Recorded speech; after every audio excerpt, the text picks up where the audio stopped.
So it was yesterday. I was driving, listening to a podcast, and I heard one of these authors or somebody who'd written a book that was doing the rounds on all the podcast interview circuits, whatever you want to call it. And this guy said, and this is how the podcast started with this guy saying, if you don't like your life and the circumstances, just change it. You just got to change it. Like if you don't like where you live, just move. If you don't like your relationship, just leave. And if you don't like your job, just leave your job. And I thought, sorry to say this, but spoken like a true privileged white male, which he was. And this is a guy who is very successful and also clearly very wealthy. And I'm not saying that you can't change your circumstances, but for somebody who doesn't have a lot of money, for, let's say, a female in an abusive relationship, let's say for somebody just starting out, young, hardly any money, hardly any experience, how do they change their life? Like, you can't just change your life. This is an old, wealthy white male. He's probably lost touch, to be honest, with how most people live. And again, I'm not saying change is impossible, but change is really hard to do. And you can't just change. Sometimes you have to, if you want to change and you're really serious about it, you've got to step your way out of a situation. You can't just change. You can't just leave. You can't just move.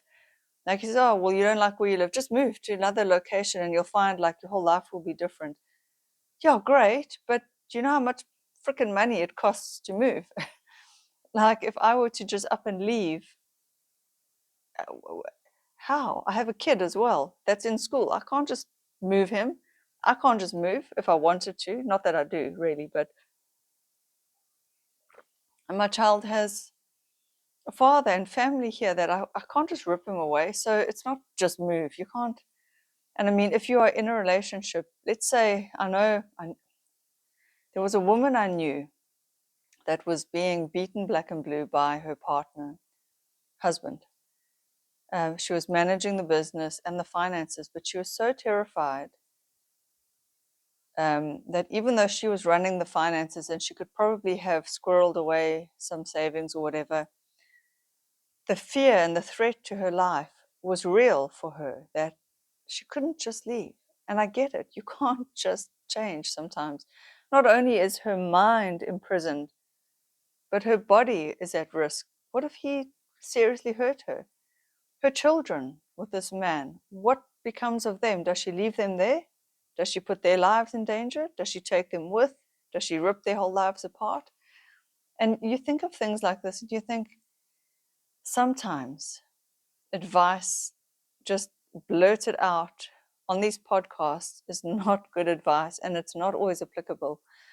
And so if there's one thing I can say today, it is always, always, always listen to your own self. And if you don't know what your own self is saying, journal, meditate, pray, bounce it off a lot of people, try and get still. But not every piece of advice from someone else is going to work for you and is meant for you. And it's not to say that this guy was wrong. He is, in a way, he's right. If you are deeply unhappy, the only one that can make a change is you. But sometimes the change takes these small, small baby steps. And maybe for the abused woman, that small baby step is simply starting a savings account. Or maybe it is, I don't know, going to, are they like abused woman shelter protection services? I don't know. It also depends on the country you're in, whether you have access to these kinds of help. If you're young, born into poverty, how do you climb out of that? You can't just. You can, but not just make a change. If you haven't had education, how do you find access to slowly getting educated? And that's a long process. If you've never ever been to school and you're a teenager living in, let's say, rural Africa, rural, poor, poverty-stricken India, some parts, wherever that is, you cannot just move and enter a whole new sort of cultural ecosystem. It takes huge amounts of, I don't know what, progression and small steps and time and years. Sometimes what looks like, okay, a big change would have taken that person years and years, and it can't be done just like that. And I have to say, sometimes I think these big changes are so overwhelming that people cannot take them. I don't know, maybe they can, but to, yeah, I don't know. I'm just saying, I think take some advice with a pinch of salt and think about stuff you hear. Just don't just accept what you hear. Think about it critically. Think behind what they are saying and think where the advice is coming from. Because when people give advice, and even I do it when I give advice, it is always coming from my life experience, my perspective, what has worked for me. And I cannot know your life, your journey, and your perspective. And even things that I say could be wrong for you. Of course, they could be, not even, of course. And as I go through more life experience, I could change my perspective. And what I have said in old videos could be very different to what I would say now. And I've seen a lot of YouTubers evolve and say that very thing, that I've changed my thinking on X, Y, Z. So the power lies with you. If you have the financial means to have access to the internet, great.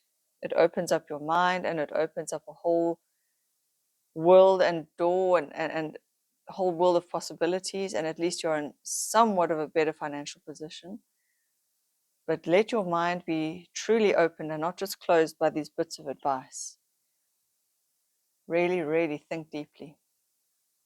Just think for yourself. Think for yourself, think for yourself. Free your mind, open your mind. I hope that helps someone. I don't know if it does, but there you go. See you in the next one.